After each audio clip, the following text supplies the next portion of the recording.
If you know your history, then you will know where you are coming from, and in whatever you do, seek wisdom. Knowledge is power. Inugo maka the book Hip Hop and Igbo Culture, authored by Martin Ifeanyichukwu Ekezie as Anambra the First. Metal of There is a great insight in hip hop and Igbo culture. You can get this book or pick it up at a bookshop in St. Teresa's Catholic Church, Omonya, or pick it up at Endorsing Gov Chukwuma Book to the Nation, 8 Uguta Road, opposite DMGS Onitsha.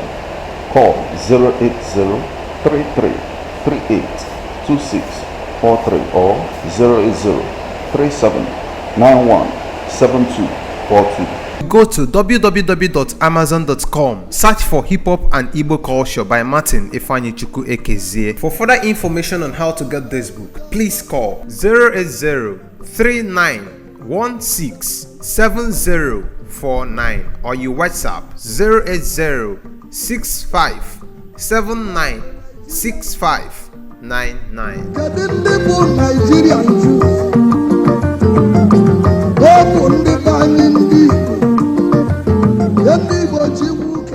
So I'm thanking you so much. So Gaga, I got the second one as my camera. No, I support Nakacharacha. Not to be able to. I'm talking about His Excellency.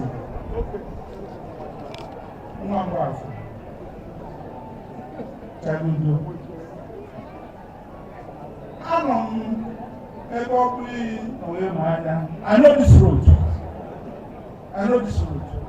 When I want to can never for so I'm going on the ecosystem is one or casting over here. When they put 15 tons of debt there of refugees. Ecosystem is one. I'm not going to say but now it's not like that. It's never like that. I believe by now, and this so Coco Paco, they are not getting back now. But if you come, all of them know they say to a Coco. I can make her and eat them now. And I can see on them. Only here, that's what we do. Even I think one. If I'm born of first 1 year, I know my go. My heart is think a plan if you get my plan. You know what one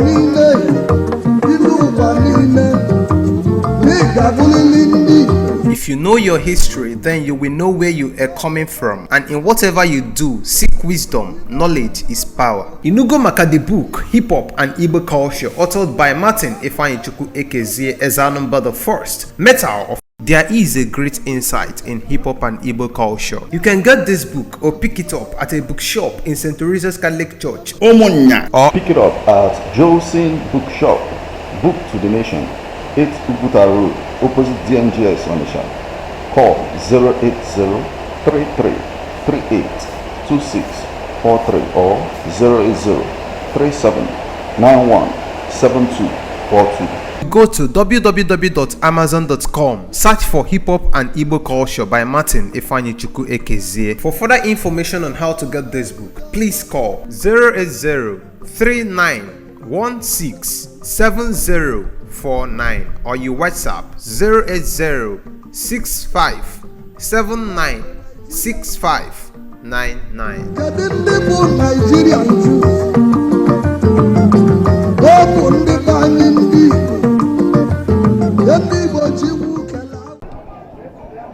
Oesi that na Nelesoti number 1. Soludo, I want number 2. The governor of Enugu State, I want number 3. Ebonyi and Delta. Mwesia Egukworo, Itrai, Manofo.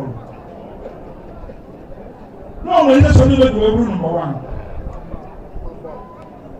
Now the government n'Abia steeti na Soludo na-eme ihe ya mana oke ite nkọ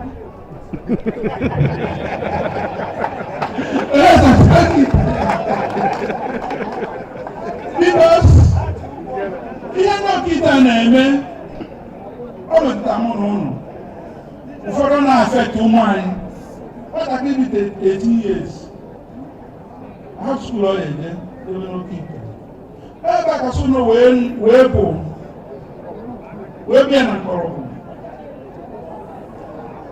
ụfọdụ agọsigo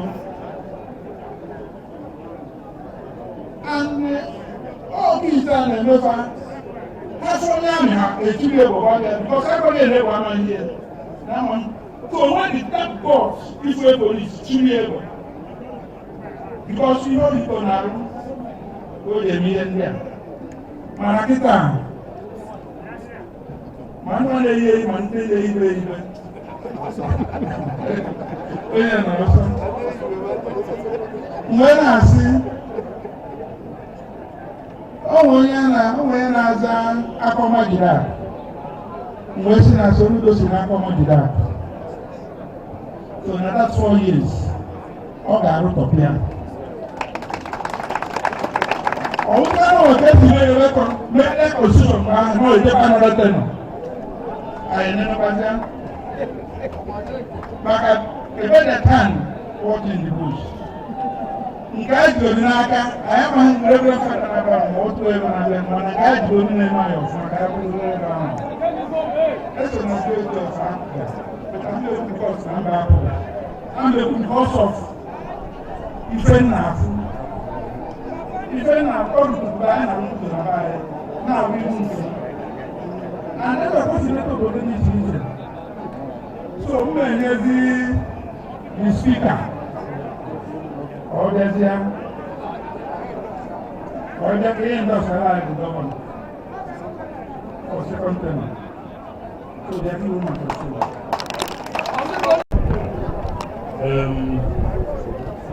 Ogbaru main market they get that Ogbaru because I'm never shop at the market.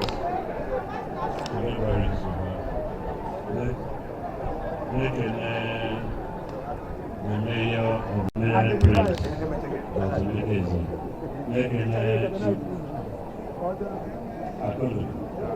onye chekọta gara nwanne ya ga-enyere ya aka. Ihe eji mara ndị Igbo bụ nwanne nyere nwanne ya aka. Udo ga-adịrị onye ọbụla. Anyị na-ekele Chineke nke ji ike niile. Uru mana Chukwu ji mmiri wee gozie anyị n'ụtụtụ tata. Ihe eji mmiri wee bido na adịghị mma ka ọ bụ. A sị na Chukwu ga-anọnyere onye ọbụla bịara ebe a. Nọnyere ndị abịabeghị abịa ka na-abịa abịa. Ọgọ Chineke bịa bụ onye isi ụgbọ. Ada ụfụ na Chineke eduga anyị. Ada edu uchu duru anyị. Anyị ga-esorezi ya wee gaba n'iru. Anyị na-ekene nwoke bịara ebe a, na-ekene nwaanyị bịara ebe a. Ndị Ogbaru main market, ndị BO bụ ndị isi na Ogbaru main market. Ha nche nọsi ebe a n'ikem. Ndị patrons nọbụ ya. Ndị CS nọbụ ya. Ndị lanche mana sekretary nọbụ ya. Anyị bụ ndị ọcha nọbụ ya n'onwe anyị n'ikem. Ndị executive Ogbaru main market bụ ndị mụ na ha ji arụkọ ọrụ. Anyị ncha nọsi ya. Anyị wee na-ekere ndị local gọọmenti, na-ekere ndị steeti, na-ekere ndị niile bụ ndị bịara abịa. Anyị si n'udo ga-adịrị unu. Fada kpara ya ekpere tata bụ kwado Ogbuedo. Chineke ga-anọnyere gị. Chineke ga-agọzi gị. Anyị fụrụ ụmụ nwaanyị egwu anyị ọ dịrị unu mma. Ụlọ si n'ikem ụmụ nwaanyị Ogbaru main market ọ dịrị unu mma. Dịrị ụmụ okorobịa mma, dịrị ụmụ agbọghọbịa mma, dịkwa ndị okenye anyị mma. Maka obodo ọbụla enweghị obere ọkpa na nnukwu ọkpa ihe aga n'ihu. Anyị kenesiri onye ọbụla ka m kenere fada kaala ya ụka, ka m kene ndị Mansaba, maka asị na fada na-eri nye na-echetakwa ndị mmanụ saba fada ị na-eri bi na-echeta ndị mmanụ saba ọ bụ ị na-echeta ha ọ ga-adịla gị mma maka na fada ọbụla na-eri ya na-echeta mmanụ saba ihe ha aga nke ọma mana fada na-eri ya na-echeta mmanụ saba udo wee dịrị ya iche niile mma maka na mụnwa nwe na-eri na-echeta ndị mmanụ saba ịfụ ka m na-ekwu okwu obi ebedike obi chiri echi na ọrụ ugwu ifu na ọbọtago oge nwa di ya na m nke sokwu nọ n'ọgbarugo mmanwụ nketi obi ebedike ọ ga-adịrị gị mma anyị na-ekele PS Police Service Commission ọ nọpụ ebe a anyị na-ekele ndị na-ebiagolo abịa na-ekele ndị ka ya abịa abịa a na-ekele onyeisi ndị adị petrol anyị na-ekele adị BOT anyị ndị ihe nọsi ebe a sị na ọ ga-adịrị onye ọbụla mma ọ ga-adịrị nwoke mma a ga-adịrị nwaanyị mma a sị ekele onye ọ fụrụ ike na agwụ ya ndị be ekele nkuru kanyasịkwuo ndị nchetara na ndị mechita ekelekwa m ụnụ ekelekwa m olu kene Igbo kene nwoke kene nwaanyị onye be ekele zikwa nke kasị atụrụ adịrị na anyị mma Chukwu ya agọzi nwoke Chukwu ya agọzi nwaanyị n'afọ Chukwu na ndị ana daalụ n'ụrụ ise. We are waiting for you. No, they won't take you. What are they doing? Sir, let's continue, sir. Leave them now. What is special about it? No, check over there. Chairman. Okay. How about that? Yeah, join us. If I ever the guy.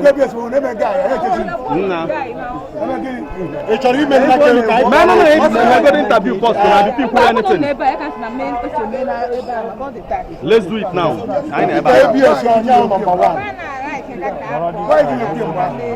Let's go. What you mind?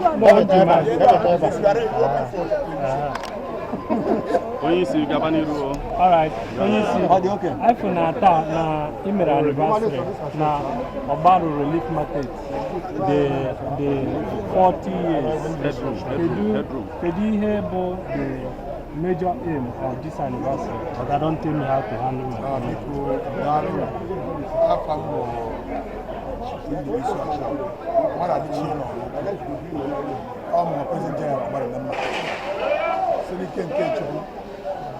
I Monday about the member case. I do Russia 1985. Tata. Ahmati, 40 years. You know where the book. Now you are one. Lulu Ogbaru. We are to one boy. Even the London mother, Kamana was Soludo, which I want Bob. Nay, more Fuma. I will not about member kids. Now I don't know what. I will expect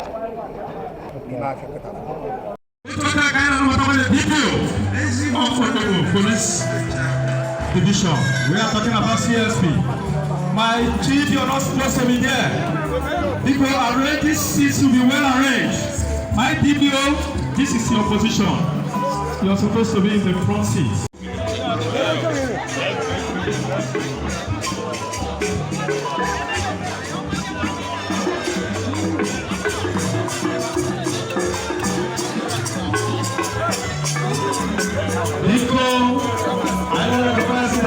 Yes, she turned it up with me. Now we put it on to show the community in here. The simplicity in here. We are talking about the mayor of the floor. All to put in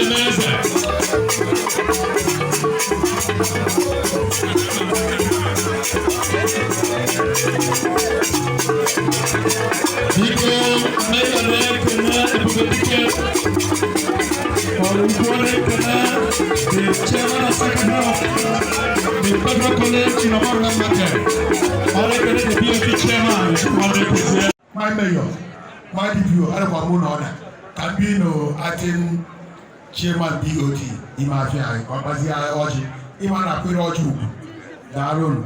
But as a member, if you know, maybe a number will be a medical Oji, my secretary, Rabudoji, Progiva. I buy Ati chairman BOT.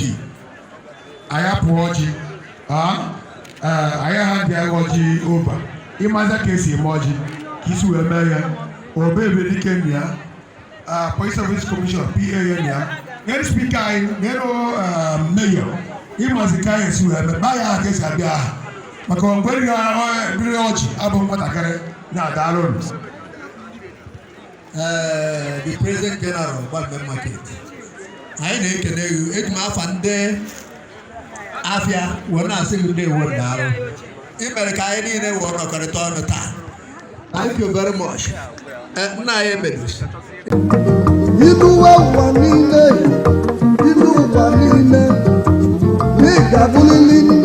If you know your history, then you will know where you are coming from, and in whatever you do, seek wisdom. Knowledge is power. Inugo Maka the book, Hip Hop and Igbo Culture, authored by Martin Ifeanyichukwu Ekezie as Anambra the first. Metal of There is a great insight in hip hop and Igbo culture. You can get this book or pick it up at a bookshop in St. Teresa's Catholic Church, Omonya, or pick it up at Endorsing Gov Chukwuma, Book to the Nation, 8 Ogbaru, opposite DNGS on the shop.